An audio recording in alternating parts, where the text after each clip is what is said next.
All right. So, right before we even get started, all right, let me tell you how this course is actually built, because it's built differently to every other course you've probably bought, whether it's free or not, doesn't really matter, because every lesson is about 5, 6, 10 minutes long, and they end with one thing to do, so that you can take about 10 to 50 minutes of work and you can make progress, right? Which means that you can basically program your day for a 20-minute day. Okay, 5 minutes for watching a video and then 15 minutes to practice equals like one session. Let's call it that way. Okay. Now, if you've never went to a course and you've never found the time to go through the course, to do the course separately from doing the work, this is going to solve that. You sit down for 20 minutes, then you watch the videos, you do your thing, then you close your laptop and you're done for the day. Okay, I've built it that way because I'm assuming something about you. Like, if this message resonates with you, I'm assuming you got 20 minutes, probably after bedtime, or maybe while you are at your lunch break. And I'm assuming you've bought courses before that you actually didn't finish. We all did, right? But not because we are lazy. It's just we've never really find the time, and those courses take hours to go through. They are tedious. Now, you don't have a full Saturday, you don't have a full weekend, you do have 20 minutes a day. So 90 lessons, 90 minutes in total, spread across 90 days. Okay, because you are doing it as you go. So you are always progressing. You don't get the end goal by finishing the course first. Every single lesson gives you the end goal. Okay, so watch it and practice it. Okay, that's the entire scenario. Now, there are 4 rules to go through the entire thing. Okay, and I'll say them once, and you'll see them in the next videos as well. Okay, so one session, one output. You never work on the course. You finish one small thing. Okay, and then you stop. There's no organizing for the day. There's no changing your schedule. None of that stuff. Okay, you will not spend your first month picking a platform or designing your logo or your branding or whatever. This is really, really practical for those who are absolutely tired and have 20 minutes. But Pedro, this is already getting long. I know this video is a little bit different and is made on purpose so that you understand what it comes ahead. Because if you don't, the entire process of the course goes down the drain. Okay. Now, last thing. This is your job today. Okay. There's a set of printable materials with this course. 9 are around a wall sheet, a few cards, a couple of, let's say PDFs or booklets. I want you to print them today or tomorrow, whenever you can find a printer. Okay, I have one in my home, but maybe you know someone you do. Because the one thing I'm certain about is that you are not going to find, a printer, half past night at night, right? So what you want to do is you want to save those PDFs. You want to, if you have a printer, you can print it out. If not, you need to organize the time to go there and do that. Okay, print them, put them on a wall sheet somewhere you'll see them. Or maybe even like if you have a specific place in your home that you can just sit down and do the work. Some people do, some people don't. But if you do, just put them there because you're going to revisit them every single day. Okay. Now, there's 2 more small things. Decide your 20 minutes, an actual time, not the evenings or maybe later, or I'll find a time tomorrow. Like really, like putting the commitment. And if you have a family, also let them know that this is a very, very important part for your day. So find a time, decide it. It can change. It can be Mondays 9, Tuesdays at 5. Doesn't matter, but it needs to be as consistent as possible. Okay. Now that's all for today. and print the kit, pick your time, and tomorrow we start. All right, so you see here, 20 minutes. 20 minutes is enough. Let's start by throwing something your way. You've probably got a plan somewhere in your head or in a note on your phone, and it starts with something like when things calm down, or when work is off, or when school holidays end, when you finally get a proper weekend, whatever. Doesn't really matter. Okay, everyone has their own versions of it, and then you'll sit down for 2 solid hours and go ahead and start working. Right? That weekend is actually not coming. You've tried before for multiple years. I've tried before for multiple years. We create safe plans that feel safe. But the thing is, life is a roller coaster. Every single day is different, new challenges. So we prioritize the things that are urgent. And watching a course is not urgent. But the thing is, it will be. It is going to be the thing that is going to change your future that you really, really want.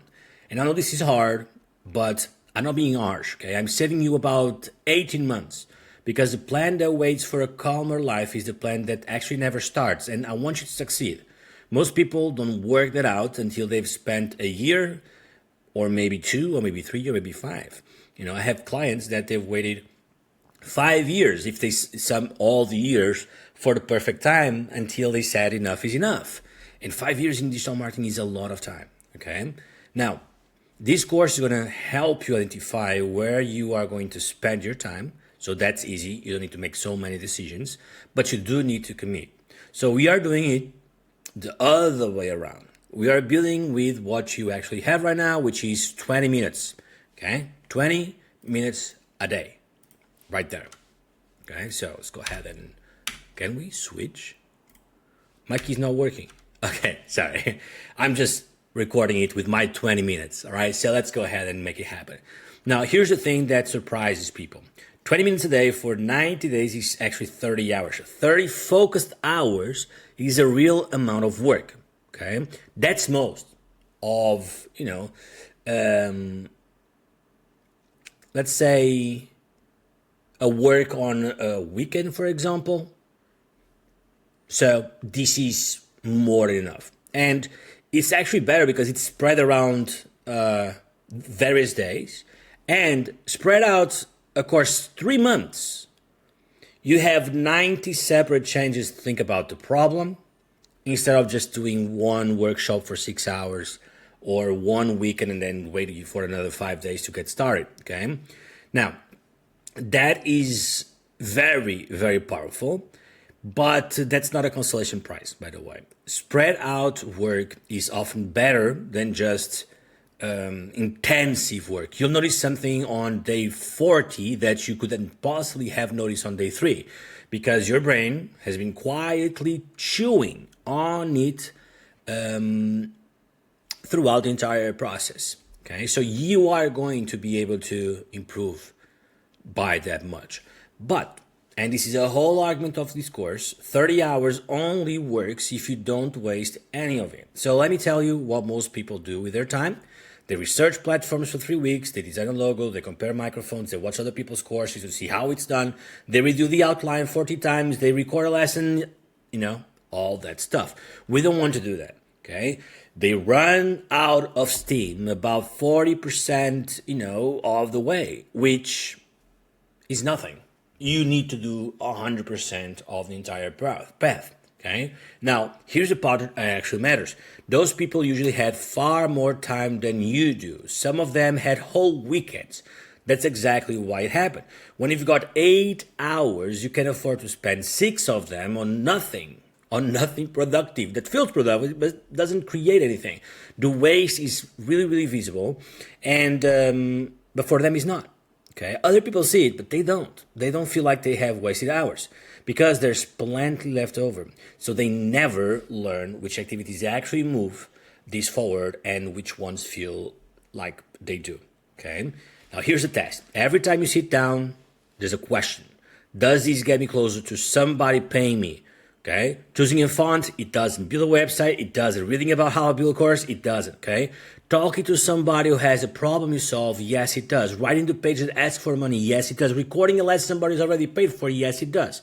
Okay, some of those no's, okay, those things that don't really get you further are worth doing eventually. We're gonna get there later, okay? But none of them are worth doing right now. You can buy a logo later with money the course made, okay? And if that sounds severe, remember what you are actually competing with, okay? Not other courses. You are competing with your own bedtime. Every night you sit down, you're choosing this over sleep or over something you wanted to do before. Now, given that, spending Tuesday on font selection is a bit insulting to Tuesday and to you, okay? So, your turn. 15 minutes. Decide your 20 minutes if you didn't already yesterday, and an actual time written down, then save a proper think about what you've already been doing that fails the test. Most people find one thing they've been calling work for about a month. Okay, so you want to write your 20 minutes down as an actual time, then name one thing you've been doing that fails the test. Right, here's something that I'll explain a lot of your past experiences and why they felt like you were failing, because the 9 p.m. you makes actually bad decisions, and not just you specifically, like most people do. I do, okay? And there's a reason behind, a scientific reason behind it, and I want to explain that concept with you. Okay, you are not the same person at 9 at night that you are at 9 in the morning. Okay, that's not because you change or whatever. That's just because how the brain works that way. Okay, whenever you have a lot of stuff going on, your brain needs to make a lot of decisions, multitasking, all this stuff. It's going to be tougher to make good decisions. Your body's going to ask you to make the easiest decision so that you don't feel as stressed and you survive. Okay, there's a solid body of research showing that people under heavy mental load make measurably worse decisions than the same people do when the load is actually lifted from them. Okay, this is very, very easy to understand. You've been through this multiple times. Maybe you've never conscientized it, but now that you think about it, you find one or two examples. Now, we are not talking about different people, by the way. This was a test done with the exact same people tested twice. Okay, now the mechanism is actually called bandwidth. Okay, bandwidth is how much thinking capacity you got available at a specific moment. Okay, now, when a chunk of yours is running background processes, for example, you're thinking about, did I call that person? Did I sign out that contract? Did I fill that form? Or what time is it? I need to pick up my son or my daughter, or, all those things that we need to do. There's actually less left for everything else, so we actually never get to build something meaningful because we are always going to prioritize the most urgent things. And guess what? Life is an expert in giving you urgent things. So a course is not going to be one. Okay, so we need to make sure that we understand that, because if you want to make a transformation, we want to actually go through the entire thing and organize our day so that we break that pattern. It's not easy, but this course is hopefully going to help you start the process. Now, think about what your 20 minutes actually looks like, okay? It's the end of a long day. You've made about 400 small decisions since you woke up. Somebody's needed something from you more or less every single time. They exhausted you. And now you sit down, you open your laptop, and the first thing that happens is you have to decide what to do. That's the worst possible moment to ask what to do. Your brain doesn't know, it gets overwhelming, it gets confusing. So what you want to do is you want to make sure that whenever you sit down to get started, you know exactly what you need to do. In order for that to happen, you want to write down your tasks of the next day in the day prior. Make sense? So that when you sit down on your computer, it's actually going to be a lot easier because you just need to continue. You just need to read, okay, I need to do this, let's go. This is why I have a block of different post-its where whenever I have something important I need to remember next, I just write it down, and next day I go there and I say, okay, I have 100 things to do. What I'm going to be doing today, I need these 3 things done. I'm going to focus on the first one and go from there. Okay? Now, and I'm going to explain the reason why that happens. It's very, very simple. You open your laptop, you are not quite sure where you left off, you reread some notes, you try to find your way, you think, right, I should probably sort the outline. But actually, what ends up happening is you deviate. Your brain is too tired. So it is going to ask you for the easiest thing to do. You deviate, you are not on schedule, you are not on working on things that actually move the needle, that actually make you the money. And then you feel a bit rubbish, if I can say so, right? So you tell yourself that you'll do it properly at the weekend. You delay it. But guess what? You are not delaying it and then you are going to compensate that. It's just like asking your body to recover from a night that you did not sleep. You're going to recover the next day. That does not happen. Actually, there were a lot of studies mentioning that in order for you to recover the energy loss from missing one night of sleep, it takes the body almost a year to recover that. But anyway, I digress a little bit. Now, the main point is that we need to identify what went wrong, okay? And the thing that went wrong is that you've asked a tired brain to make a very important decision. And it did what a tired brain does.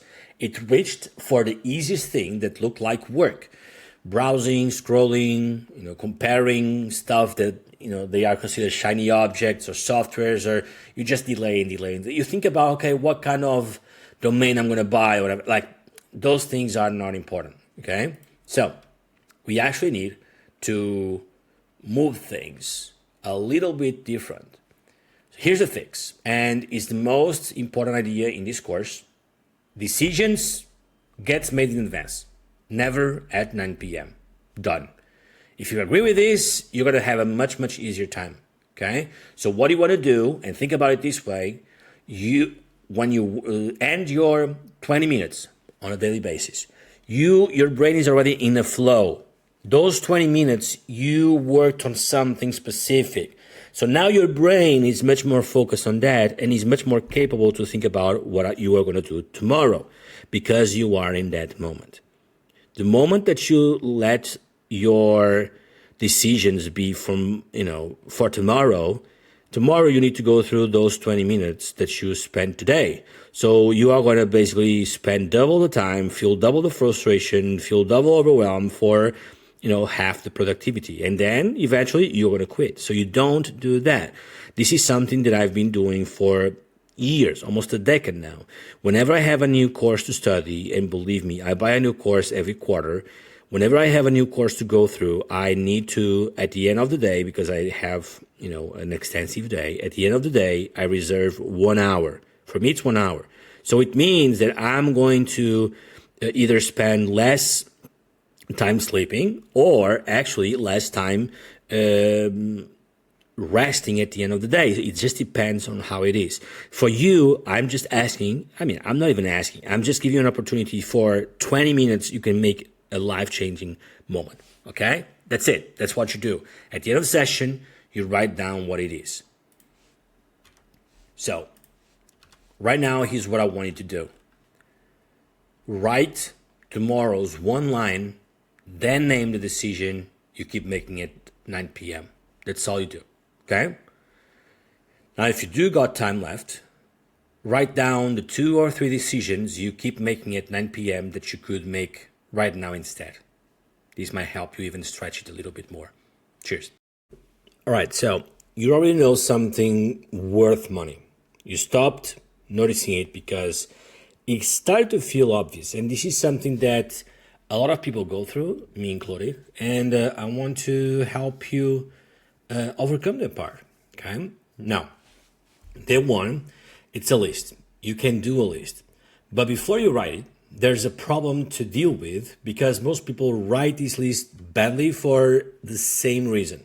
You already know something worth money. The trouble is you've known it for so long, it doesn't feel like it anymore. It feels obvious. It feels like the kind of thing anyone could work out. That's not modesty, by the way. It's really, really, really in depth, and it's the expertise, okay, that you are looking for. Once something is genuinely easy for you, your brain stops feeling it as knowledge and starts feeling it as just background and obvious stuff, and you kind of lose the value associated with it. It's like knowing your way around your own town. You don't experience that as a skill, and right up until somebody visits the town and starts asking you something and can't find whatever, you start feeling like, oh, this person really, needs help. I like this is obvious for me. Why? Okay, but I'm happy this person found value in it. Okay, so today the rule is write it down anyway. Like, what is the skill that you have, and write it down. Okay, we're going to start there. Now, the bar is actually much lower than what you think. You need to be about 2 years ahead of the person you are helping. That's it. Okay? Not the world's leading expert. You don't need to be the best of it. Okay? You don't need to be qualified or certified. Some areas you do, by the way. Okay? But 2 years ahead of somebody who's stuck where you used to be stuck. This is the level that you want to be in. Okay, and 2 years ahead is genuinely the sweet spot for a reason that surprises most people. Okay, you still remember what was confusing. This is one of the biggest reasons why I never bought from a 7-figure agency owner or whatever, or guru, when I was making $1,000 a month. It's just too far-fetched. They don't remember what it is to be like making $1,000 and not be able to making like 5,000. And I've always bought from people that were making 10,000. 20,000, okay? And when I got to 10,000, I've never bought from people that were making hundreds of $1,000s a month, because I was not there. I bought from people that were making 30, 40, 50,000 by themselves, not with an agency, okay? This is basically, they were 2 years ahead of me, so they still remember what it is like, what it feels like, okay? And that's an advantage. And it has a shelf life, which is a decent argument for doing this now rather than after another 2 years of getting better, all right? So, today, 15 problems people have asked you about. Don't filter anything. Write down every problem people have actually asked you for help with in the last 2 years. Work, hobby, home, family, literally anything. It doesn't matter if it seems business-like. It doesn't matter if you were paid for it. Aim for 15. Don't filter. Don't rank. Don't judge. Okay. This needs to be straight up the easiest possible task you can do. Okay. Oh, I was good at this. Write it down. I was good at that. Write it down. People ask me this. Write it down. Okay. That's it. Aim for 15. If you get stuck, don't try to remember. Go and get evidence. Search your message for how do you or any idea, okay? These usually tend to help. Scroll your sent emails, for example, and look for anything you've explained twice, and twice is actually a signal, by the way. Anything you've explained to 2 different people means that confusion isn't specific to one person.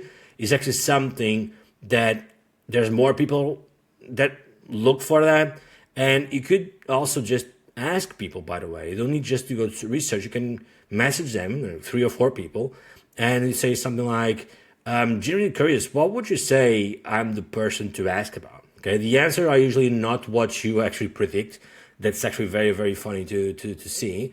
And you start getting your answers. And by the way, one last thing, because it will hit you around item 4, you will think, who am I to teach this anyway? Everyone gets that feeling. It doesn't go away thinking about it, by the way, but look at what you are actually claiming. You are not claiming to be the best in the world at anything. You are claiming to know more than one specific person about one specific problem, and to have organized it so they don't have to work it out alone at 11 at night. That's the whole claim. And it's true. You can feel confident about it. Okay? So 15 minutes, go and write the list. Write down 15 problems people have asked you for help with. Don't filter any of them. Okay, so find the thing. This is what we're going to be talking about in Module 2. and I'm going to help you with that. Okay, so let me see if I can find, yeah, there we go. So you've got a list. Most of it won't work, and that's completely fine, okay, because you only need one. Today, you find out which ones have a chance. And there's one distinction that doesn't nearly all the sorting, sorry, okay? Now, people pay to stop hurting, okay?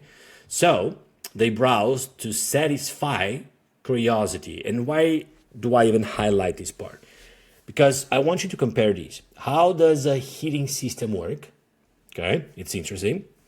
Or how do I stop my basement flooding? That's a headache. So these two different things are completely different. One of those gets you a free article, the other gets you a customer because there's water in the basement and it's Sunday. They need to fix it right away. Or, for example, an introduction to nutrition. Okay, sounds interesting. But what do I feed a 7-year-old who will only eat 4 things? That sounds like a headache that people need to solve.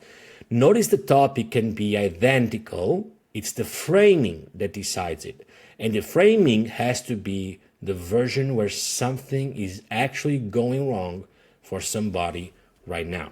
And this is how you turn a skill into something that people buy. Now, there's 3 tests. So take each thing on your list and put it through 3 questions. 1, is something going wrong? That's the first one. Is there a live problem with a cost attached? For example, lost money, lost time, lost sleep, maybe a deadline coming, some fear of missing out, okay? If the answer is an honest no, it would just be nice to know. You don't want to even, consider it or think about it. Now, 2, do they know they've got it?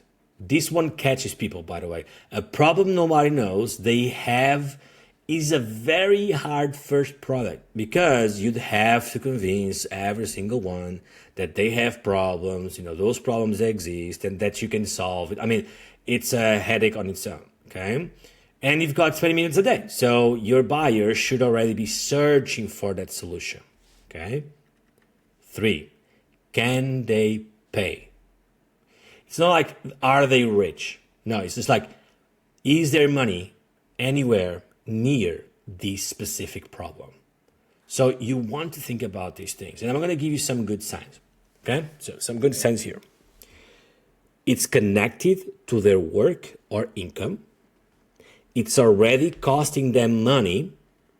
They have paid for attempts before, or it touches something they treat as serious. For example, health, kids, a house, a business.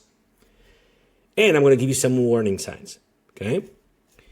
Your buyer is a student, or it's a small inconvenience, or the only people who care are people just do it for fun. They don't really have a budget allocated for that. Now, it doesn't mean that you cannot find success with these. You could. It just means that you are going to have a harder start, okay? Now, that third test feels blunt, and it will save you 3, 6, or even 12 months, okay? You can build something genuinely excellent for people who can't buy it. It's a horrible way to find out you were right, but they don't really care.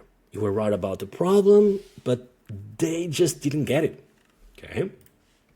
Now, competition is proof of a market, and silence is usually the bad result, okay? So one more thing, and it's the opposite of what your gut will say.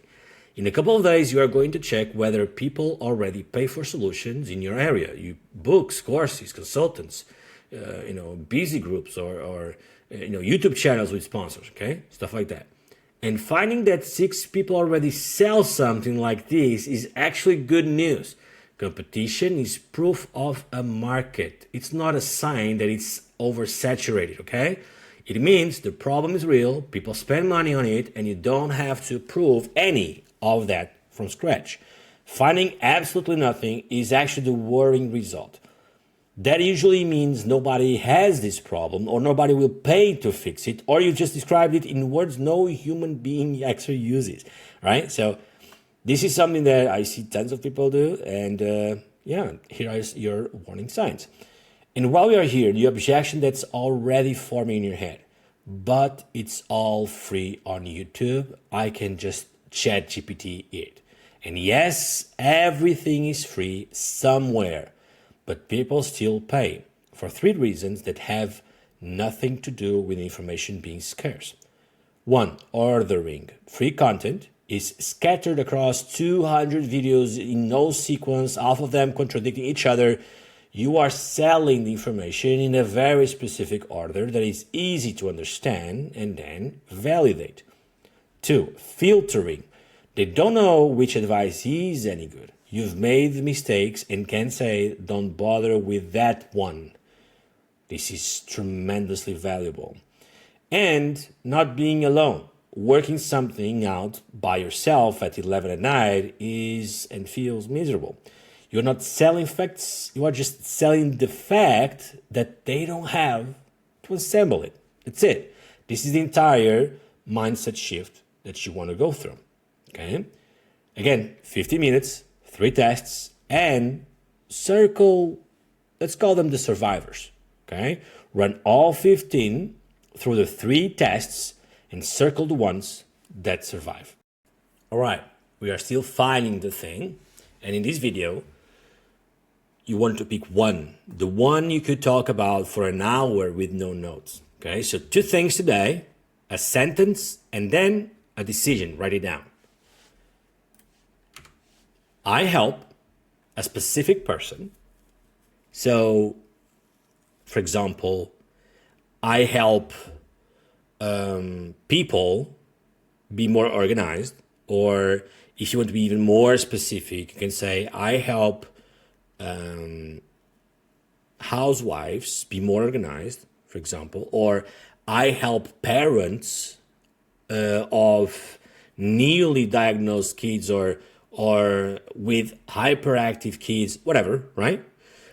Go from to, so I help parents of, or even, for example, let's switch it up a little bit. I help shift workers stay in shape without a gym membership or a fixed schedule.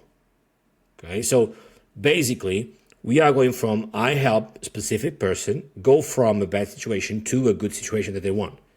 And that's the exercise you want to do. That's harder than it looks, by the way, which is exactly the point. You know, you are stretching your comfort zone a little bit. Now, something that feels, not as strong enough is just saying like, I help people study, or I help, I'll help you solve a Rubik's Cube. This is bad because it's generally it doesn't grab a lot of attention. Okay, so, but if you say, I help Rubik's Cube experts optimize their time by 10% so they can win the tournament and get a record. That's okay. So they can finally, so they can finally get to top 1 and celebrate the win, whatever, You probably don't make a lot of money with this. I'm just giving you an idea, okay? You want to read those pairs again and notice what changed, okay? Not the topic, just the resolution. Now, in each strong version, you can picture an actual person and you know what's currently going wrong, right? For example, the scenario where I said, I help shift workers stay in shape without a membership or a gym membership, or with a fixed schedule. That is something specific. You can see all that stuff going on. You can visualize it. So 3 quick rules for the blanks. Specific person means you could point at them. If your answer is busy people or beginners, keep going, be more specific. Now, bad situation should be something they would say themselves. So this is why you want to ask them and you want to communicate with these people that have asked you how to do it. It feels, it feels more specific. Instead of like, feel more confident. have the plan approved, like pass the exam or sleep through the night, something like that, like, because those are situations that people want. They want to feel more confident, but it's not just about feeling more confident, like passing the exam or sleeping through the night or whatever it is. Like it's something that it's more personal to them. If you can't fill in the blanks, you don't understand the idea well enough yet, which is very useful to find out on day 3 rather than day 30. Okay, so pick the one you could talk about for an hour with no notes. Then the decision is easier. And there's actually a rule for that. Okay, so here's the rule. Pick the one you could talk about for an hour. Not the biggest opportunity, not the most impressive, not the one that would sound best when somebody asks what you do. You are not here to impress anybody, but one that where somebody could ask you questions for an hour, and it would just go ahead. You'll still have things to say going on, and you can argument and stuff like that. You have enough. You have enough expertise in that. Because you've got 20 minutes a day and you cannot afford to learn the subject and build a course at the same time. That's exhausting. So that's the whole reasoning behind it. Later, if you want to change your course, you can change your course. But right now, you need to do the shift. If you pick something you have know, every session gets slower and slower and slower. You will research before you can write. You will second guess before you can record. You will hedge. Because you are simply not sure about a topic. Also, you'll feel insecure about it. And 20 minutes becomes 12 minutes of work and 8 of anxiety. You don't want to do that, or the opposite, actually. So pick the thing you know. You could simply talk about for hours and hours and hours. And then the future sessions are going to be very, very simple. They are just going to be about typing stuff, answering the questions. Now, there's one specific way people get this wrong, and it's, let's call it seductive, if I'm allowed to say that. Pick the topic you want to be known for instead of the one you already know. It's completely understandable. There's a version of you in your head who teaches the impressive thing, and the boring thing you are actually good at doesn't really feel like a feature you want. But do the thing you know. Then get paid, then learn what selling actually feels like. Then, if you still want the impressive one, you'll be doing it with money and an audience and the experience of having finished something. And that's not, you are not, basically, you are preparing yourself for a better future. Let's call it that way. Now, last thing, and it will matter in about 2 to 3 weeks. Once you've picked, you are done choosing for 90 days. Around day 22, if you go day by day, when this stops being, new and starts actually feeling like work, your brain is going to produce a genuinely exciting new idea. It will feel like insight, a new idea. It will feel like inspiration, and it isn't. It's avoidance showing up. It's basically. It's your brain saying, okay, let's go back to something else that is, wow, amazing idea. Everybody does this, and it wrecks more dreams than one would expect. So start an idea, and every new idea goes in there immediately. Okay, so you want to write your idea on a piece of paper or on a notebook, and every new idea goes in there immediately with a date. Nothing gets thrown away. You just group them there in that specific place. And you don't open that note until day 90, 3 months, okay? Because again, 15 minutes, it's all you have. So write your 3 sentences, circle 1, and then start the ideas note. This is the part people want to skip. It doesn't feel like building anything. It's also the part that decides whether anyone buys, so we are doing it properly. You are about to spend a week being useful to strangers for free. Let me tell you what that week actually buys you, because if you don't understand the point, you actually try to rush it. It gives you the exact words your people use about their problem, not your words, theirs, okay? And that makes the entire difference. That turns out to matter enormously, and by module 4, around that, you'll see why. It tells you what they have already tried and why it didn't work, so you don't build a course that solves the wrong half of the problem. And it makes you somebody people actually recognize, they feel connected to, which is the entire difference between a message from a stranger and a message from, oh, that person who answered my question about the form. None of that can be done later. Every hour here saves you 3. So when you are building, that is going to be extremely valuable. So today, 5 specific places where your people gather by name. Not Facebook, a named group, not Reddit, a named subreddit. Where to look? Facebook groups, subreddits, forums. You can start with ChatGPT, YouTube, any place that has a search engine that you can find a specific topic. Okay? Now, all these are kind of old-fashioned and still enormous in trades and health and hobbies and stuff like that, right? You can go for Discord servers, but you can even do this locally if you want to. Okay, that none of these things are the main issue. You can even look into comment sections under under YouTube videos if you want to. By the way, okay, you can try and experiment all of them. Now, there's one here that is actually underrated, which is go and read the reviews of courses that already exist in your specific niche. Those usually tell you exactly what is missing. In the buyer's own voice, with the frustration they are still attached to, because those are bad reviews or good reviews. There's one rule for choosing.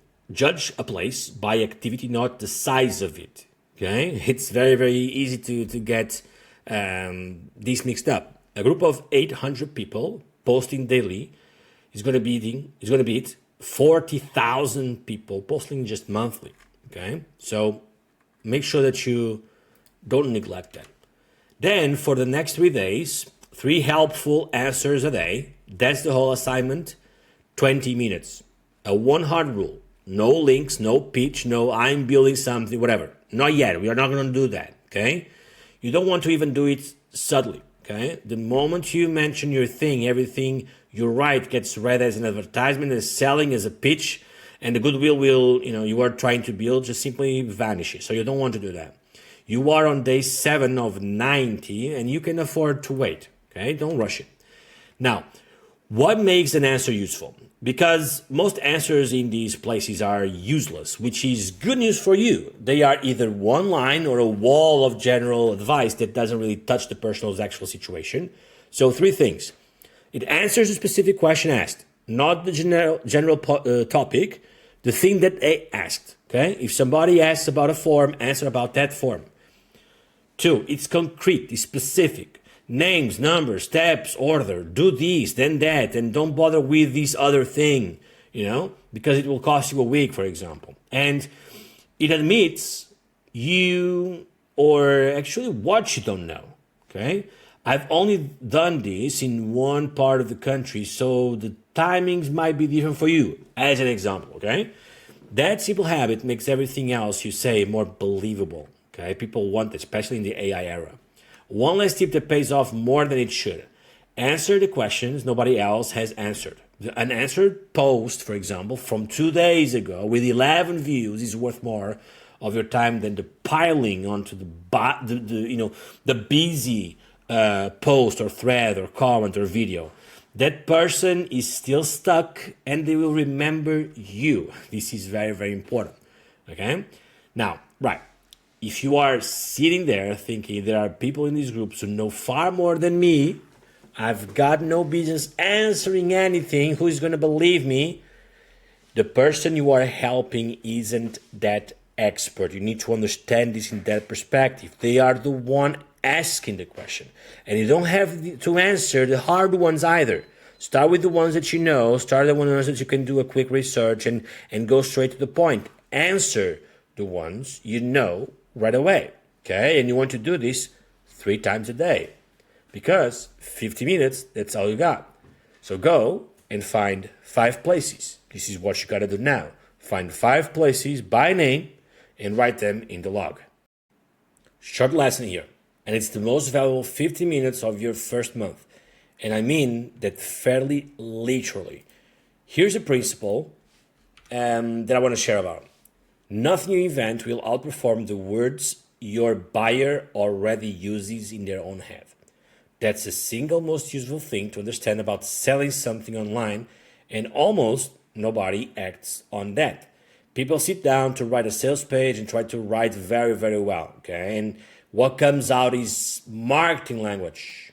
Let's call them jargon, okay? Polished, professional, and completely invisible to the person reading it. They focus on what they know, why it's amazing, and not really on who they are writing to, because people don't really recognize themselves in polished marketing language. They recognize themselves in their own complaints, okay? So 20 sentences, word for word. Today, you are not writing anything, you are collecting. So go back through those groups you found and copy out the actual sentences people use to describe the problem, word for word, into their words booklet. Okay, so you have this one in your assets or a note on your phone, whatever works best for you, okay? Not your summary of what they said. Their sentences, the grammar, the swearing, the bits that don't quite make sense. Things like, I've read the guidance 4 times and I still don't know what I'm supposed to send them. Or every time I get into a routine, my shift pattern changes and I'm back to square one. Or I've spent about 400 quid on this already and I'm no further forward. Collect 20 of those. 35 if you can find them. That's ideal, okay? Now, what to look for specifically, okay? What they have already tried, what it cost them, what they are frightened of, and what they sorted would look like, okay? Those 4 things are the raw material for everything you write later. And here's why this is worth a whole session on its own. On day 14, you are going to write your sales page. And when you go, and when you do, you are going to open this note and use the sentences almost verbatim, okay? Which means the page will already be 80% written in language you didn't have to invent that lands with the exact person you are trying to reach. That's the actually trick or secret, okay? Or shortcut, if you will. There's not like a clever way to prompt it out or whatever, it's just that. So again, 15 minutes, go and collect 20 to 25 sentences and back that note up somewhere, because it's about to become the most useful file you own. Okay, so go ahead, do it right now. Collect 20 to 25 other exact sentences word for word. This is the uncomfortable one. It's also worth more than everything else in the first month combined. So stay with me. You are going to talk to 2 or 3 real people for 15 minutes each. You could skip it if you want to, but build a thing. Make it happen. Because if you just skip it and go to the fancy things, here's what you actually lose. Okay? You'll be guessing what the problem actually is, and guessing what they've tried, and guessing what words lands and what they would pay, and you'd find out you guessed wrong after recording 30 lessons of your course, which is the expensive way route. 2 or 3 conversations will actually change what you build, not slightly, substantially. Almost everyone who does this comes away realizing the thing people actually want help with is narrower or more specific than what they plan to make. Okay? The friendliest person in the group is usually not your buyer. Okay? So here's your first thought. Who to talk to, because there's a misconception there. The friendliest, most enthusiastic person in any group is very often the one who will never buy anything. They've got time, they've love ideas, they will reply to everything, tell you your plan sounds brilliant, and say, I'll definitely buy that. And then they won't, and you feel confused. Not because they are dishonest, they actually mean it. It's just because, that enthusiasm, is free and buying it's not. And the person with the most time to be enthusiastic usually has the least pressure to solve the problem. Okay, so they don't feel it that much. Meanwhile, your actual buyer is, short with you, gives brief answers, and goes quiet for the day because they are in the middle of the problem and haven't got the energy for a chat. This happens so many times, and most people don't really pay attention to that. So here are some real signals. Here's what you need to look for. They've already tried something, a book, a video series, a professional, an attempt that failed. That proves the problem is real to them, okay? They've already spent money on it, even a small amount. Somebody who spent 40 on a book is far more likely to spend 150 on a course than somebody who spent nothing, okay? The first purchase is the hard one. You want to be the second one, okay? Sounds good?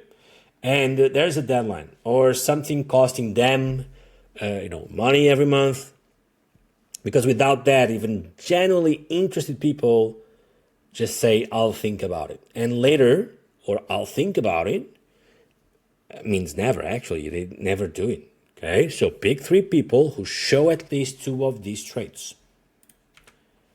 The 5 questions. Let's talk about the messages.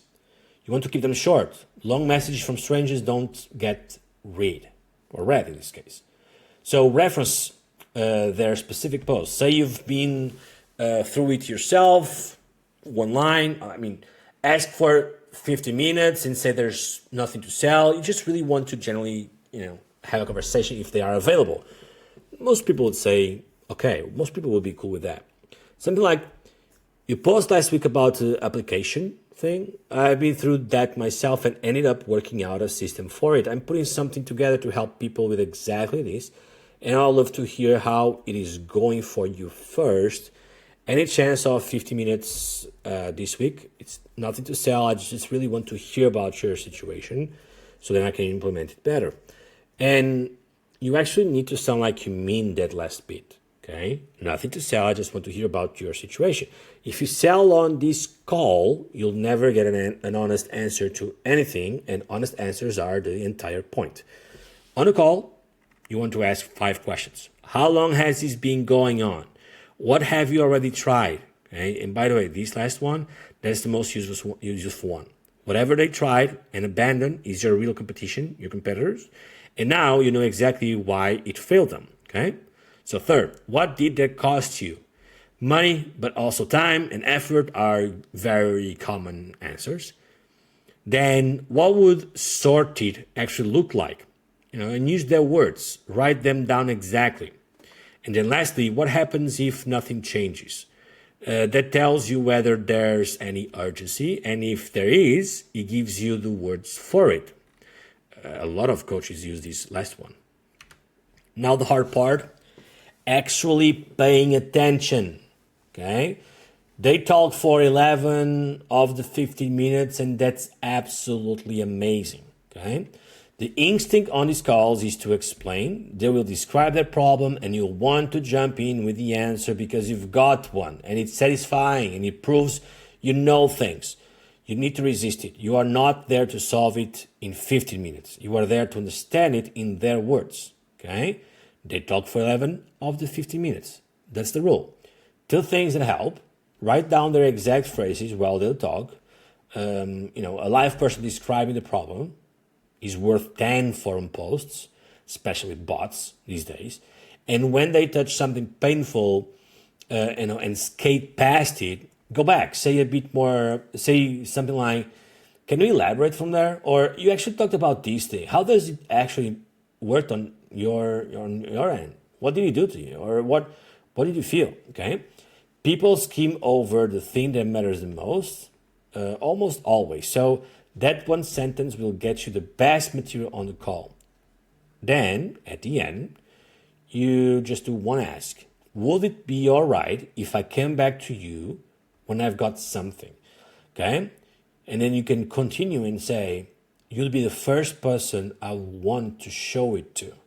Almost everyone will say yes, and you've just turned an interview into your first potential buyer without pitching anything.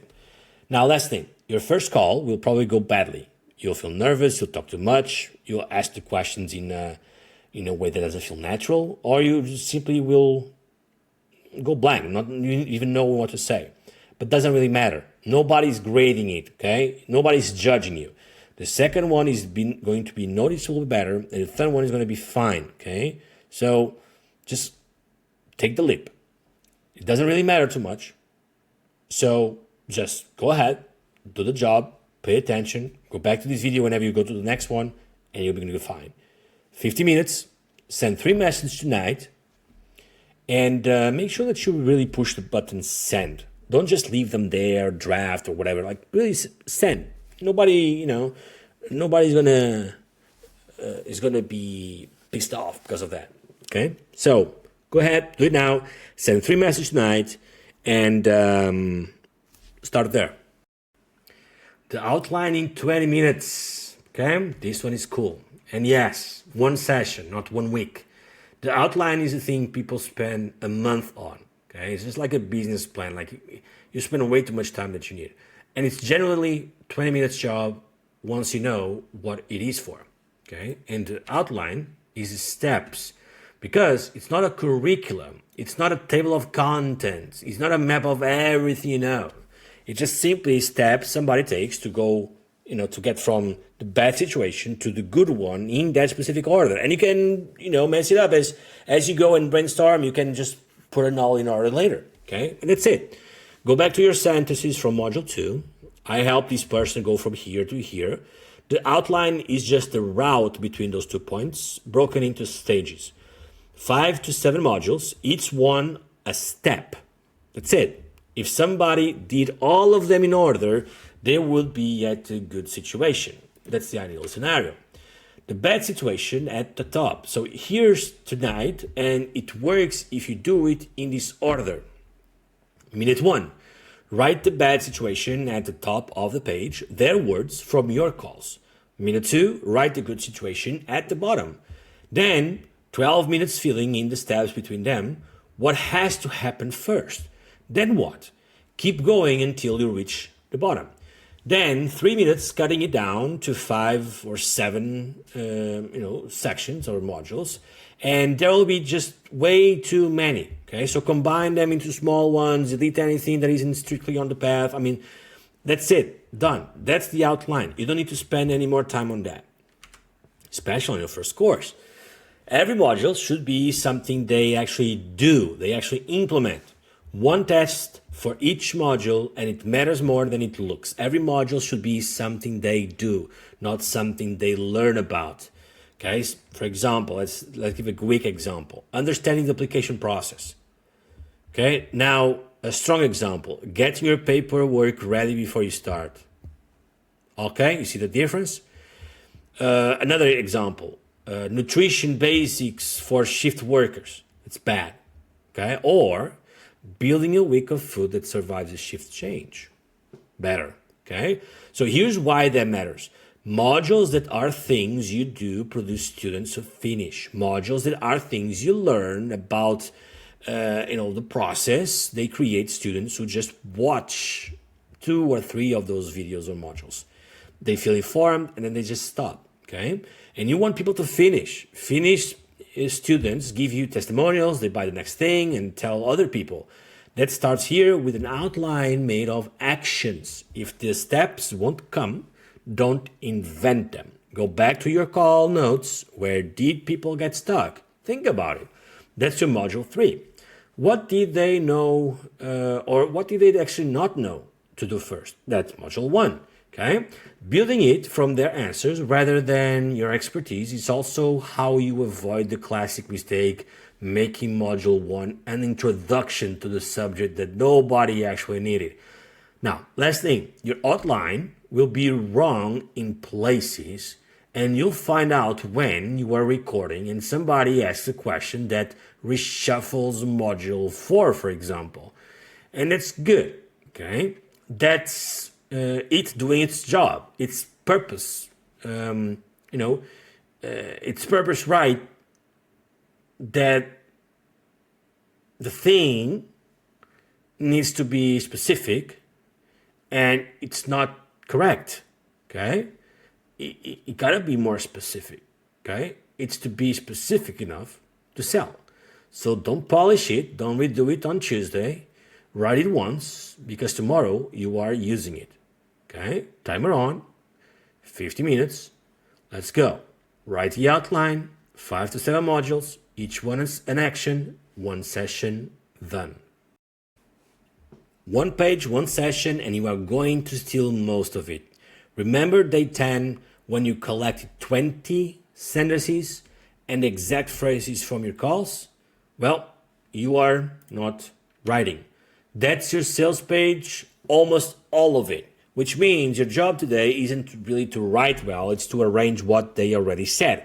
When somebody reads their own complaint on your page, something happens that no amount of clever copywriting achieves. They stop reading like a shopper or someone that is, shopping around and start reading like somebody who's being understood. This is absolutely fundamental, okay?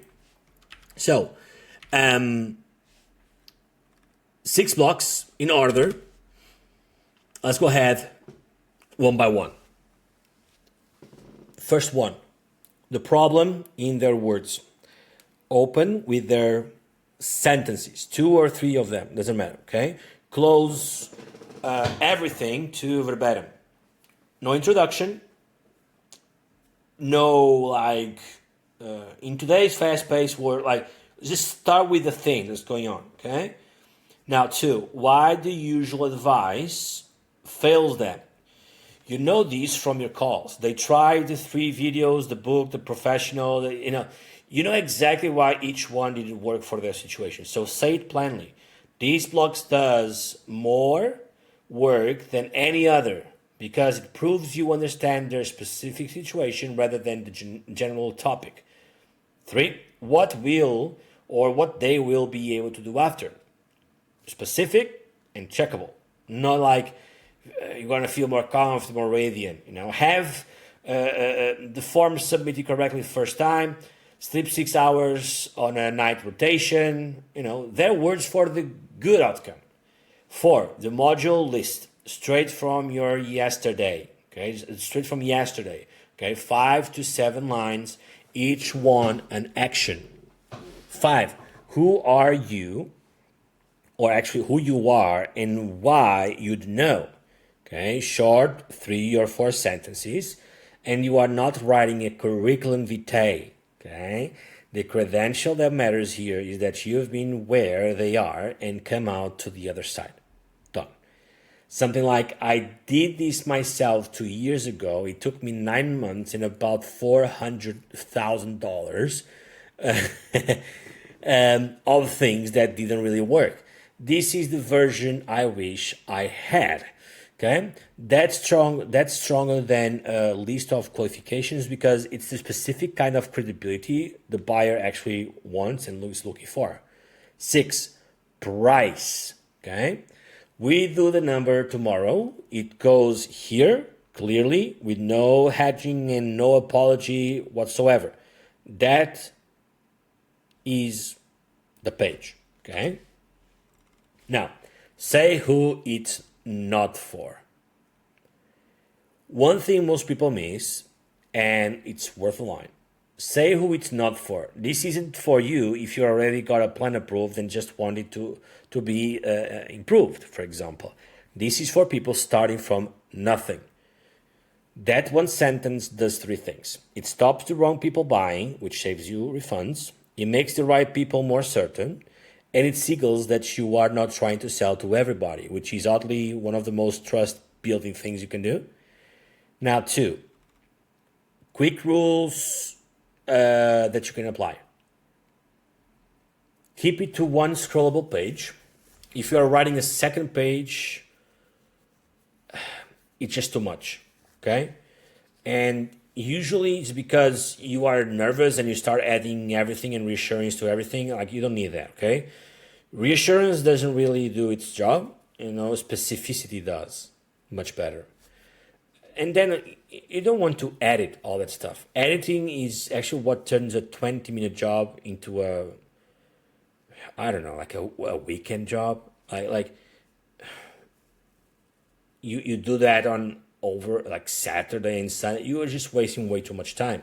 So write the 6 blocks and then stop. Okay, it will look plain, and that's fine. Your buyer isn't comparing your page to a design of an agency, right? They are comparing it to the 4 hours they spent last Tuesday trying to work this out alone by themselves. So right now, write the 6 blocks and don't edit them. Say the number. The math takes 90 seconds, but the nerve takes longer, okay? This is the session that people put off. So let's do it in 2 halves. The math, which takes about 90 seconds, and the nerve, which takes rather longer, okay? So $97, $297, okay? This is the range for a first course solving a real specific painful problem, somewhere between $97 and $297. Done. And here's the reason behind, because a range without reason is just, it's just random, doesn't give you comfort, doesn't give you assurance. Below about 50, you attract people who want a lot of hand holding and you haven't invested enough to actually do the work.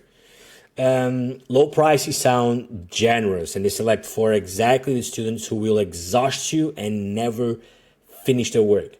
You would also need an unreasonable number of buyers to make 90 days of your evenings worth it, okay? That's why we go for 97 to 297. Above about 300, buyers reasonably start wanting proof. Results, testimonials, a track record. You'll have that after your first cohort, of course, but you haven't got it today. So go higher when the problem costs them real money and when the outcome is checkable, when there's a deadline, or when it's for their work. Go lower when it's personal or a hobby, so it becomes optional, okay? Now, decide in the daylight, okay? Now, pick a number and write it down tonight on the price card. And here's why that matters more than it sounds. If you leave the price undecided, you'll decide it while flustered. In a message at 9 at night, with somebody waiting for your reply, and the number you pick, under pressure is always lower than the one you pick calmly at your desk. So just don't do it, okay? It gets decided right now in advance, like everything else that matters in this course. Right? So that's the maths. Now, the actual subject of this lesson. Somewhere around day 17, you are going to tell a real human being a number. Probably somebody you've been helping for free on Facebook group for the last 10 days. And you feel slightly sick, okay? And that's normal. It's nearly universal. And it's about to cost you money if we don't deal with it right now. There are 3 thoughts underneath it. The first, who am I to charge this? Well, you are somebody who's done this thing they haven't. That's the entire qualification, and it's the same one every teacher of anything has ever had. The alternative, that only certified expert may charge for knowledge. That would mean nobody could ever learn from somebody who'd simply been there first, which is obviously not how the world works. Now, for the second one, and this one is generally, hurtful. I've been helping these people for free. Now I'm asking, them for money. Isn't that a bit off? You want to really separate 2 things, okay? The free help was free. You gave it. They got it. Nobody owes anybody anything. That's done. That's, complete. Now, what you're offering now is different. It's organized. It's in order. It's got everything in it. And it took you 90 days of evenings to make. Charging for a May thing isn't a betrayal or having given answers anyway, okay? And here's the test. Would you rather they carried on struggling? Or, if your course generally helps, just giving them the option, okay? And that's all you got to do. It's very, very simple. It's like a yes or a no, and it's all fine. Okay. Now, the third is, what if it's not worth it? Then you refund them, which, by the way, almost never happens. And the worry is actually a good sign. Okay. People who worry about delivering value usually deliver value. Okay. Now, slide 3, right here. This one is super important. When you say the price and then stop talking. Okay? Say the number plainly and don't apologize. It's just about saying the numbers until you become comfortable. If you say something like it's 150, but obviously, I mean, if that's too much, I understand. I could actually do a discount or something. I mean, no pressure. If you do something like this, it's not going to do it. But if you do it, yeah, so the investment is going to be $150 to get access to the entire thing. Okay, that's better, right? And that's the whole sentence. Read those two again, or go through those two again. The first one tells the buyer the price isn't real, that you don't really believe in it, and that haggling is expected. The second one tells them it's a price. That's all it is, okay? And then they either want it or not. Say the number and let there be silence, even if it's awkward, especially if it's awkward, okay? Because the urge to feel that silence is where discounts come from. Somebody doesn't respond within 4 seconds, and then you go like, but I could do a payment plan or lower the price. Don't do that, okay? You've worked on that. That is the value you've decided. They either want it or not. Done. You are closer to someone buying than you were before. So even if that person doesn't buy, it doesn't matter. You are still closer than you were before. Okay? They might have been checking their calendar, for example, while there was silence. They might have been thinking that's reasonable. I mean, you'll actually never know because you just stepped in and just said, yeah, but I can find this other solution. So you need to practice it out loud, alone, before you have to do it live. Say it. Say it's $150. Okay? It's $200, whatever it is. Say it. Say it to an empty kitchen 10 times. If it sounds ridiculous, doesn't matter. It works. Okay? Payment plan. You can do a payment plan, but don't discount your product. Okay? You can offer a founding price to people who buy before it's built. That's legit, okay? 20 or 30% below what you will charge later. That's cool, that's honest. They are buying something unfinished and taking a risk on you. And it gives them a real reason to decide now. And you can also offer a refund, by the way. 30 days, no questions. It removes their main risk. It costs you very little. And a refund policy stated confidently reads as confidence in the product. So you can also do that, no problem. One rule underneath both though. Payment plan, yes. Discount, no. A plan changes the timing, okay? A discount changes the value of the product. It's very, very important, okay? Now, 15 minutes, write your number on the card, then say it out loud 10 times every single day. I know, it feels awkward, but do it anyway. Write your number on the card, say it out loud 10 times. Now, you've got a page, a price, and a link. Now you tell people, and some of them will push back. This lesson is so you are not improvising at, 9:30 at night, okay? So, let's go ahead and dig deeper. Most of what people say isn't actually the real reason. First thing to understand, most of what people say isn't the real reason. Let me think about it is not thinking. I'll check with my partner is often not about their partner. They are polite ways of saying I'm not sure yet without having to explain why, okay? Underneath, it's nearly always one of 3 things. They're not convinced it will work for their specific situation. They don't really trust you yet, or they genuinely don't have the money with them right now. Okay? Only one of those is about the price. Okay? So don't assume. A real objection sticks, a polite one evaporates. Now, I know this one is too ChatGPT. I don't care. I needed to make this happen, and it happened. Okay? There we go. Now, there's a simple test that actually sorts them.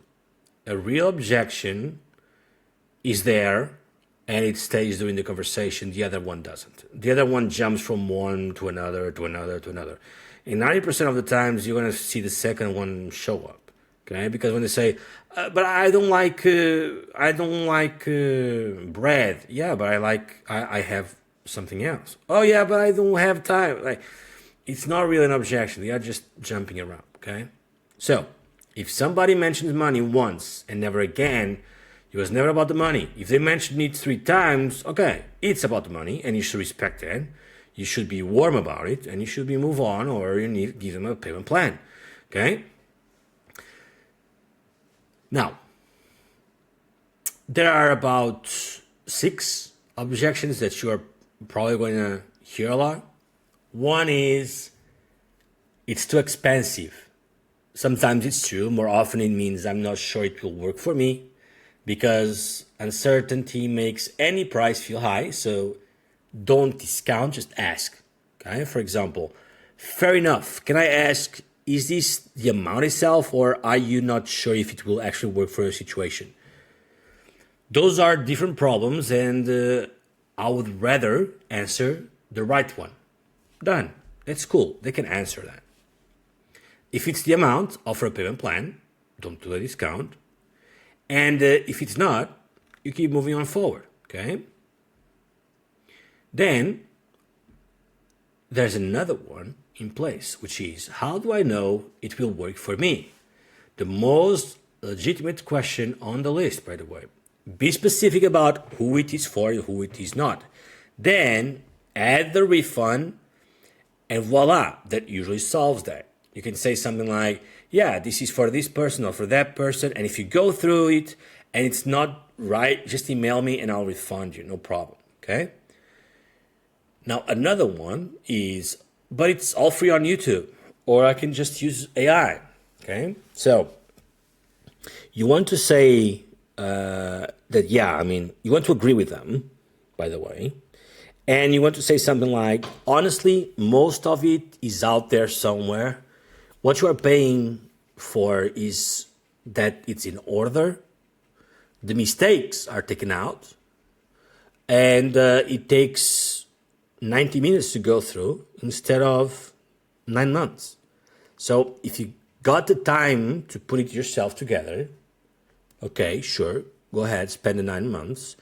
If you don't, then I think, the 297 or 150 is actually worth it. But you tell me, okay? Now, that works because you agreed with them. Arguing that free content is worthless makes you sound like somebody protecting something, so you don't really need to go that route. You are being reasonable, and they just accept it, okay? It's a decision on them. For example, another one, I haven't got time, okay? Your favorite because you built the whole thing for this person. So you can say, that's exactly who it is for. The lessons are 8 minutes. Most people do them on their phone. Done. Okay? Now, let me think about it. When they say this, don't push, make it specific. Of course. Can I ask you what you like to think through, by the way? If it's whether it covers your situation, I can answer that now. And then leave it with the honest deadline. The founding price runs till Friday, and then you can keep on, having a conversation with them. Another one will be, I don't know you. Okay, you will get this less than you fear. It's very rare. Sometimes happens. It's fine. You just want to answer directly and without any offense. You can say something like, "Okay, got it. Completely fair. You don't know me, okay? And I've just been answering a few questions in the group for a few weeks under, my profile. But it's totally fair. I mean, from our conversation, what is your first impression, though? Do I sound like someone that knows what he's talking about, or I sound like someone that is just guessing things around? And then you can go from there and explore. Okay, you don't want to be defensive about any of these. Defensive is exactly what a scam sounds like, so avoid that stuff. Consider what's true, answer once, stop. Okay? One rule under all those 6 objections. Concede whatever is true, answer once plainly, then stop. Long answers signal anxiety. If you write 6 paragraphs defending your price, the length itself tells them something's wrong. And never win the argument at the cost of the person. You can be right about every single point and still lose because you made somebody feel stupid for asking, okay? And one more, and it's the strongest thing in this lesson. Sometimes the honest answer is that they should not buy it. Somebody whose situation isn't what your course covers, somebody who's obviously can't afford it, just tell them, okay? Tell them something like this. Honestly, I don't think this is actually right for you. You're actually past the bid it covers, for example, okay? You lose a sale, you were probably losing anyway, and you gain somebody who tells other people you are straight with them, which is in a small community, is worth a great deal more than just, a free course. Now, or actually like a purchase, for example. Now, 50 minutes, that's your task. Write your own one-line answer to all 6. In your words, not the ones that I use here. So, that's it. Do it now. Write your own answer to all 6 objections, one line. If you want to know what those are, well, you have it in the worksheet. I thought I had it here. I don't. So you have on the worksheet. But I'll repeat that. They are, it's too expensive. How do I know it will work for me? It's all free on YouTube. I haven't got time. Let me think about it. And I don't know you. Those are the most common ones. Right. This is the day. Okay. Payment live. Checkout tested. First, 2 fast jobs. Set up the payment, pick up a platform in 5 minutes. Any of the common ones will take a card and send a receipt. They are all fine.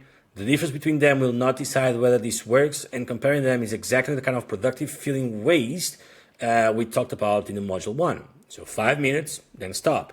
Then put the page live using whatever the payment platform gives you. Most of them will host a simple page, which is precisely why your website is on the skip list. And test the checkout. Buy your own thing if you can, or use it, use a test card, whatever. A broken checkout is the most expensive small mistake in this whole plan. Now, individual messages, not a broadcast. Then you ask, and this is, individual message one at a time, not a post. Everybody from your calls, the best conversations from the groups, friends who've got, the problem or know someone who has the problem. You want to do short and personal. For example, I built the thing I mentioned. It starts in 3 weeks. It's 150 for the first 10 people because you are buying before it's finished, and I'll answer your questions directly the whole way through. Here's a link. Generally, no pressure if it's not right for you. Personal messages convert several times better than a post because they are from a person rather than to an audience. Then, the next day, post it once where you've been helping, if they allow it. You've earned it, 10 days, answering questions with nothing attached, one honest post. It's what I built, done. Some communities allow it. But you want to check the group rules, okay? Some don't actually allow promotion, okay? And getting removed from your best group on day 18 will be generally bad day, so you don't do that. If they don't allow it, don't do it. Keep helping there, and people will find, by your name. Now, here's what to expect. Message 10 people, 3 or 4 will reply. Of those, 1 or 2 will buy, and a few from your post who you never spoke to. You want to do the exact same exercise. So a first launch of somewhere between 3 and 15 buyers is normal. Not 30 buyers, not to 100 buyers. You can actually just get one sale. It's a win, which means 7 people ignoring you is the expected result, not a bad one. If you get more than that, that's totally fine as well. You have margins to improve.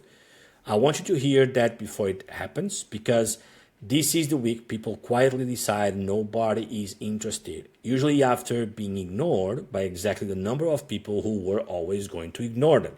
Okay?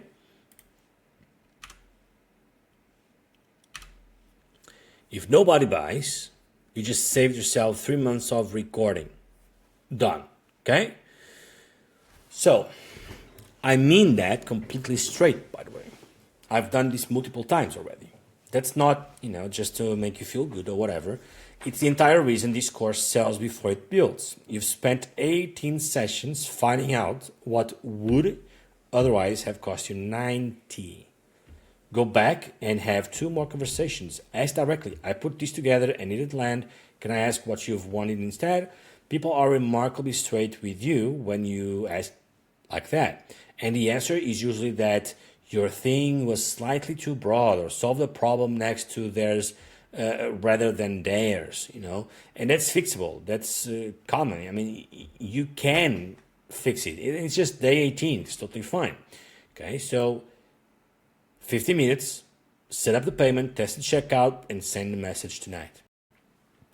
Somebody has paid you. That changes everything about this next stretch. Up to now, you've been running on your own enthusiasm, and enthusiasm is a fuel that runs out at about day 16. Now there are people waiting, real ones with names, who've given you money and are expecting something in 3 weeks. That's the difference between this plan and every plan that dies at 40% finished. Not discipline, not motivation. It's, actually the fact that somebody is expecting you. Okay? So, do not re-record because you said, 20 minutes equals 1 lesson. The math is 20 minutes is roughly 1 lesson. That's 8 to 12 minutes of talking plus a bit of setup plus, 1 pass, not 4 takes, 1. 30 lessons is your whole course, and at a session that's about 6 weeks, and you've got 3 weeks before module 1 is due, which is exactly enough. You don't need to get ahead, you need to not fall behind, which is a much easier target. Now, the rule that makes that possible, and I want to be blunt about it, is that you don't want to re-record because you said or whatever. Like, re-recording feels like professionalism, but it actually isn't. It's anxiety with a respectable, job title, whatever. And it turns a 20-minute session into a 40-minute one or even more, which means you skip tomorrow or 2 days or 3 days, which means the whole thing just, slides. Your buyer wants an answer, and that's it. They are not evaluating your presentation skills. And somebody watching a lesson about the exact thing they are stuck on does not really notice if you said 4 times or whatever. They notice that somebody finally explained a bit, what everyone else skips. So don't be too, skip, perfection. That doesn't really exist. Re-record for just one reason. You said something factually wrong. That's it.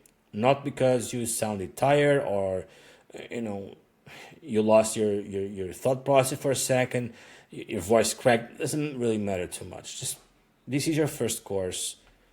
As long as the value is there, that's fine. Everyone is going to be fine with that.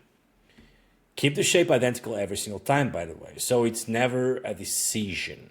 Say what this lesson covers, 1 sentence. Say why it matters, usually what goes wrong if you skip it. Then do the thing. 6 to 10 minutes showing your screen, if there's anything to show. Then say what to do now, 1 action, then stop. There's no outro, nothing. Okay? So just stop. Same shape, 30 times, and that's it. On kit, use whatever you already own, your phone, or a microphone that you already have. It doesn't really matter because your phone has a good enough camera, has a good enough audio. These are two generally things that you can improve as it goes, but when you improve, it costs a lot of money and a lot of time or research, and you get like what, 5 to 10% improvement, and in terms of sales, almost none. So don't really go out, start wasting a lot of money and trying to focus on buying stuff and making things beautiful when what matters is actually, what gets you a return is actually the course, okay?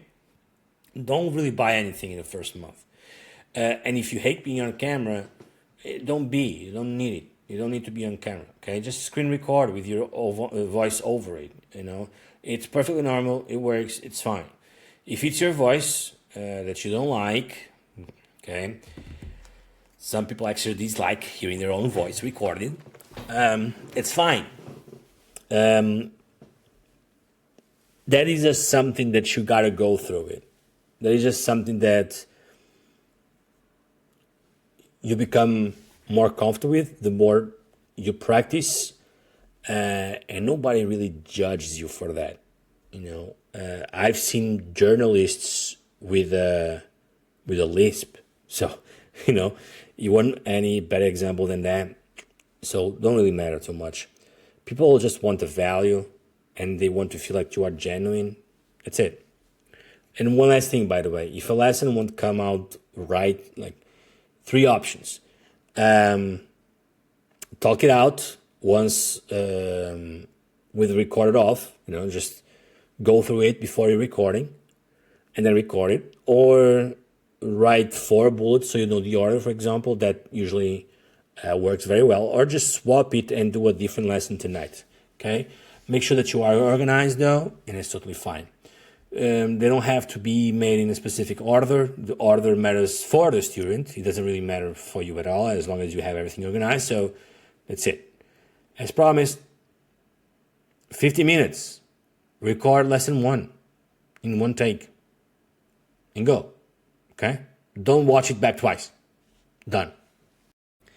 You sold something that really doesn't exist yet, so how do you deliver it?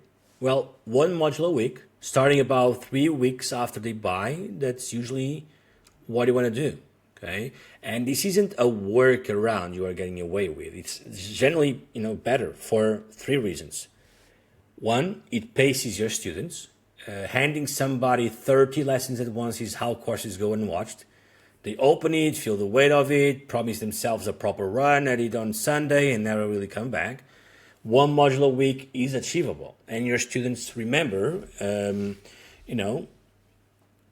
they like it, and they feel, connected to you. So they've got about 20 minutes a day by themselves, so that's fine, okay? It works.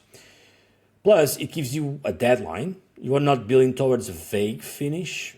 Module 2 is due on Tuesday, and there are real people attached to that date. That does more for your consistency than any amount of willpower. Also, it lets you adjust, which is, the big one.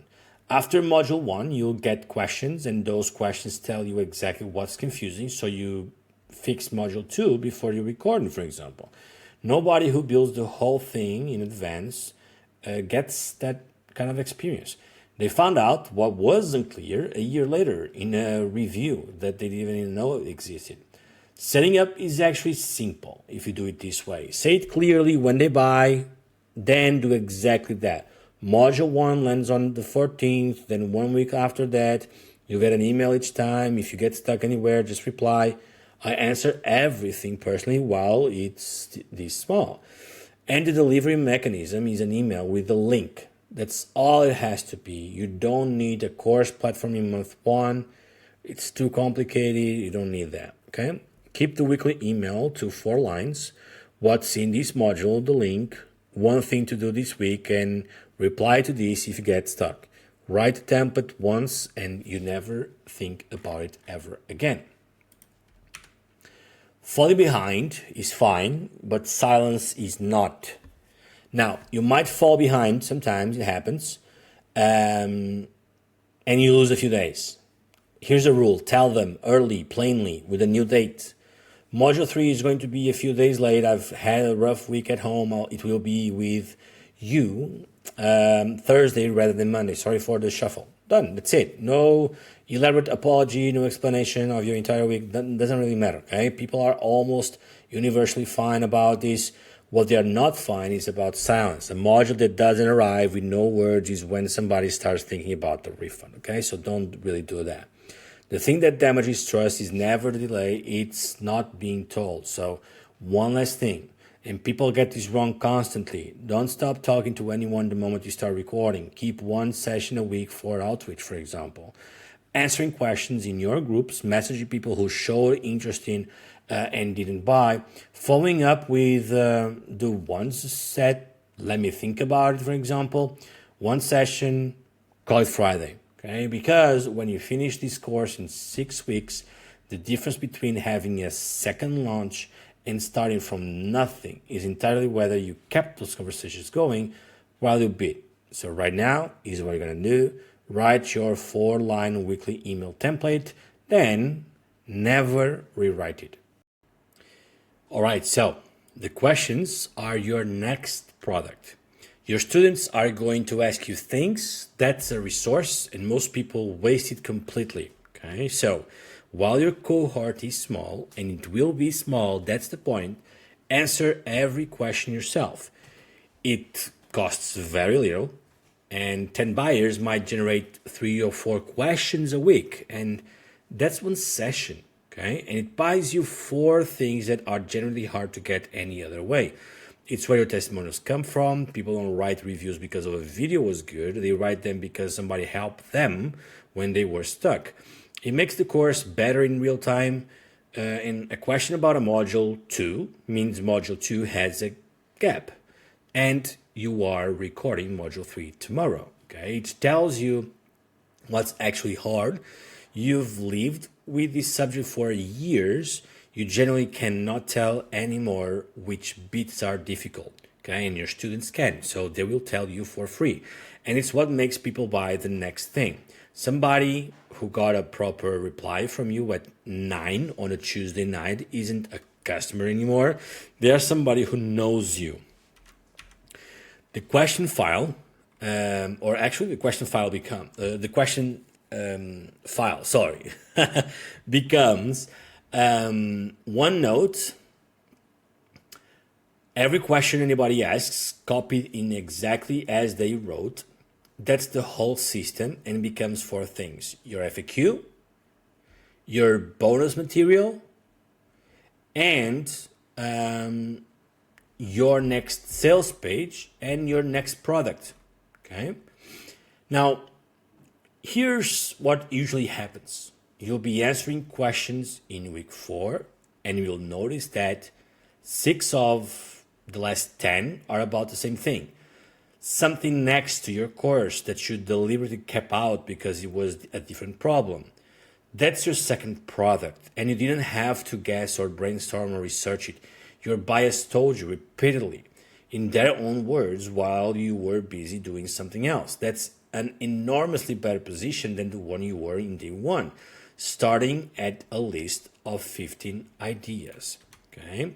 Now, this is the moment where you actually ask for the testimonial, and you want to ask testimonials properly, because most people never ask, and the ones who do, they ask badly. So first things first is the timing. Ask when something has just worked for them, not at the end of the course. At the moment they message you saying something like, "That worked, thank you." That's the moment. Reply to it directly. "Really glad. Would you mind writing me 2 or 3 sentences about that? Specific what situation was before and what changed." It has helped a lot when other people are deciding whether this is for them. Give them the shape. Before and after is much easier to write than any thoughts. Most people freeze at an open request and, write something generic that is not useful for you. And take what you get. Two honest sentences from a real person beat a polished paragraph. Don't edit their words into marketing language. The slightly awkward specific version is the believable one. One caution before you go, by the way, answering everything personally is right for a small first cohort. It is not permanent commitment, and don't promise unlimited support forever on your sales page. Say something like, I answer questions personally while the group is small. True, generous, and it does not commit you to something unmanageable at 200 students. You've got 20 minutes a day. Building a business that needs 4 hours of support will defeat the whole point. So right now, start the question file. Write your testimonial request now before you need it. Most guys stop at the first sale, and that's a shame because the first sale isn't where the money is. So let's be honest about your first launch. Somewhere between 3 and 15 buyers. That's okay. At somewhere between $97 and $297. Call it $600 to $2,000. Okay, it's real money. It's not life-changing money. Okay, so we can fix that, but there's a sequence. Here's what happens next, though. Your second launch has things you first launch didn't. It has testimonials from real people, a course that already exists. So there's nothing to be built. Buyers who know you and will tell others, you also have that. 6 more weeks of being visible in your groups, and your buyers' exact words about what worked, which makes your page substantially better. So the second one is usually 2 or 4 times better than the first one. Not because you got better at marketing, that comes with time and experience, doesn't really matter, but because you're no longer starting from zero, from nothing. And the third is better than the second for the same reasons. Okay, that's the actual shape of this, not one big launch, a small thing that compounds because you keep going. So 3 options in order of difficulty. 1, the same course to more people, easiest by a distance. Okay, it exists. It's been tested on real students. You've fixed the confusing bits. Run it again in 6 to 8 weeks. Same groups, better page. Now with testimonials and the founding price ended, so it's a full price. Okay, most people skip straight past this to building something new, which is completely backwards, to be honest with you. The cheapest sale available to you is the one where the product is already made. So have food for thought. Now 2, the next thing your buyers ask for, that pattern you notice in the question file, it has an advantage nothing else does. You already know that people want it because they asked repeatedly, unprompted, so that's good. Now 3, something ongoing, and this is the one most people never really consider. A monthly thing, a small paid group, a monthly call, ongoing updates, a place to ask questions, okay? Something that you can charge like $20 or $50 a month, that's all right. 10 people at 30 is around $300 a month. Yeah, that's it. Okay, that you make consistently. Okay, that's not bad at all. It's not a fortune, but it's a starting point, and it compounds and becomes better and better and better. So that's how businesses grow. You've also already proved you can do it, which is also very, very good. You spent your whole first cohort answering questions personally, and this is the same thing with the price on it and the boundary around it. And whichever you pick, same price as Module 4, ask before you build. Don't make product 2 and then see if anyone wants it. You've got a much better option now. You have buyers and you can just ask them. An email to everybody who bought saying something like, Quick question. I'm thinking about what to do next, and the thing most people seem to get stuck on after this is X. Would that be useful, or is there something else you'd rather I did? You'll get replies, some will surprise you, and a few will say, yes, when? Which is the answer you are looking for. Now, two last things. Raise your price. Your first course was priced without testimonials and with a founding discount for people taking a risk on something that wasn't finished.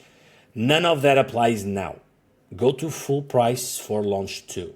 And if that sells comfortably, raise it again for the third.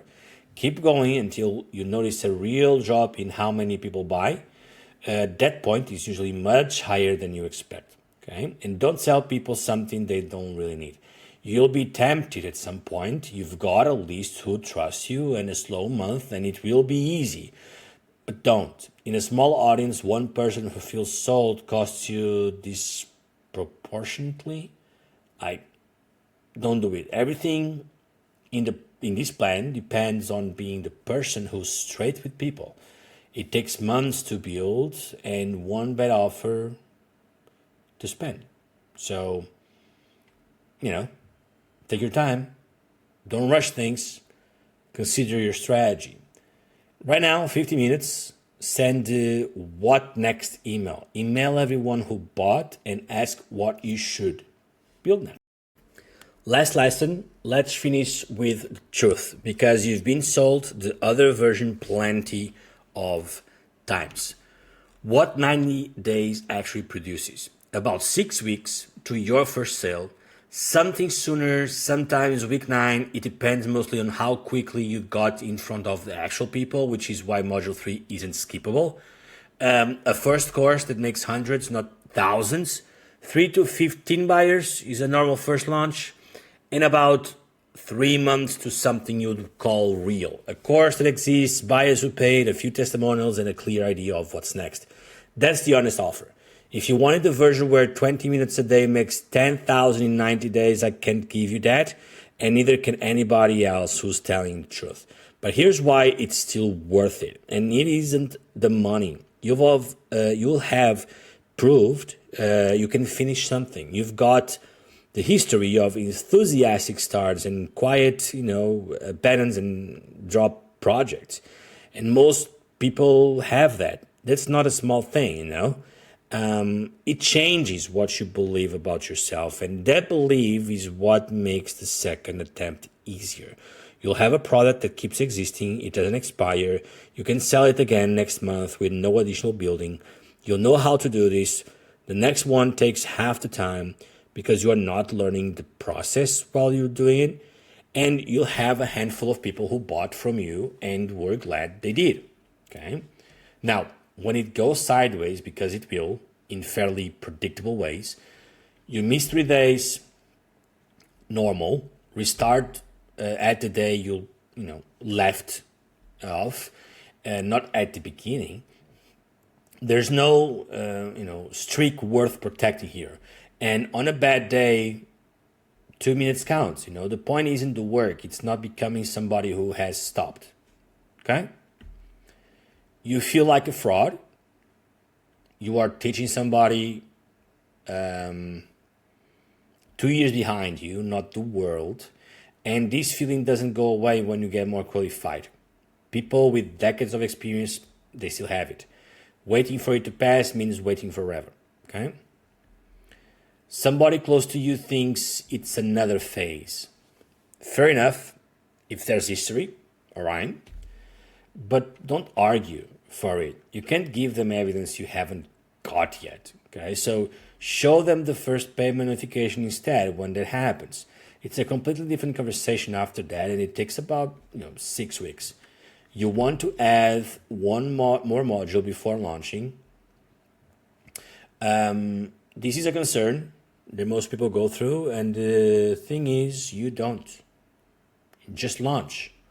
That urge isn't about the product being complete, it's about postponing the moment you find out whether anybody wants it. So just do it. Nobody buys. Okay? That's information, that's not a failure. 2 more conversations, ask what they would have wanted instead, then adjust and go again. Okay, be persistent. And one people don't expect. It's going well, and you want to go faster. You want to be careful with that, because the most common way this ends isn't giving up. It's overreaching after some success, promising more than 20-minute supports, and burning out a day, 70. You have a lot more in front of you. So your capacity hasn't changed just because it starts to work. Okay? If you take one thing out of this course, take this. Every failed attempt at something like this fails the same way. Not dramatically, not because the person wasn't capable. It fails because there was never a plan for the tired version of them. And the tired version is the one who actually shows up. That's what all of this was for.